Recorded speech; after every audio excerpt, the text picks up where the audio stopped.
नमस्कार. साप्ताहिक जोमदार मध्ये आपल्या सगळ्यांचे स्वागत. चला पाहू काही ठळक घडामोडी.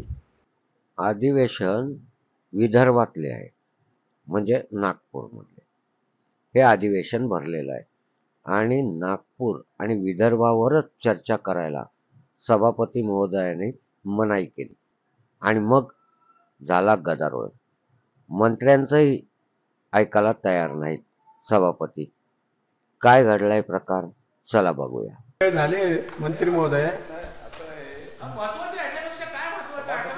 सभापती महोदयांनी सांगितलं की हे इथंच कंप्लीट करायचं आहे.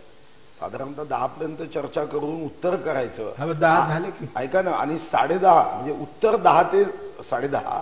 कारण विदर्भाच्या विषयावर तुम्ही थांबाल तर मग पुन्हा तोच प्रश्न. आणि विरोधी पक्ष नेत्यांना 10:30च्या नंतर ते बोलतील असं ठरलं. मला वाटतं की 2 सदस्य बोलणार आहेत, त्यांना बोलू द्यावं. पण ते ऑनलाईन ठेवल्यानंतर आपण घेऊ ना त्यांचं. हा, ठरल्याप्रमाणे करा. तुम्ही परत बोला ना, परत बोला.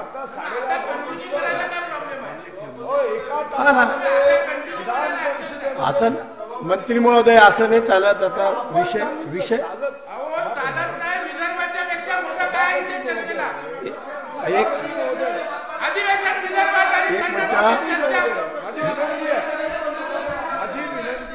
सभापती महोदय की जेव्हा सभापती महोदय आल्या त्यांनी सांगितलं की ही चर्चा आपल्याला 10:30 पर्यंत उत्तरासहित संपवायची आहे. 1 तासामध्ये इतक्या वेगाने जर निर्णय आपण बदलवायला लागलो ना, कुणाचाही विश्वास नंतर या कामकाजावर बसणार नाही. काही शुद्धता, काही तात्विकता या संदर्भात सभापतीच्या पदावर आसीन असणाऱ्या सभापती महोदयांनी ठेवली पाहिजे. आज या ठिकाणी जेव्हा निर्णय झाला की विदर्भाच्या प्रश्नावर, विदर्भाचं अधिवेशनच 1953च्या करारानुसार होतं, यावर एकतर सविस्तर चर्चा होत नाही, सकारात्मक मुद्दे येत आहे, तेव्हा अचानकपणे आपण ही चर्चा थांबवायची, उत्तरं होऊ द्यायची नाही, मग कधीतरी रात्री उत्तरं घ्यायची. मंत्री महोदय, तुमचं सर्व बरोबर आहे. चर्चा घेताना तुम्हाला पण त्या विषयात हे केलं जाईल, त्यांना पण संधी मिळणार आहे. पण रेग्युलर विषयांना आता हे करू अजून नाही, असं नाही चालणार.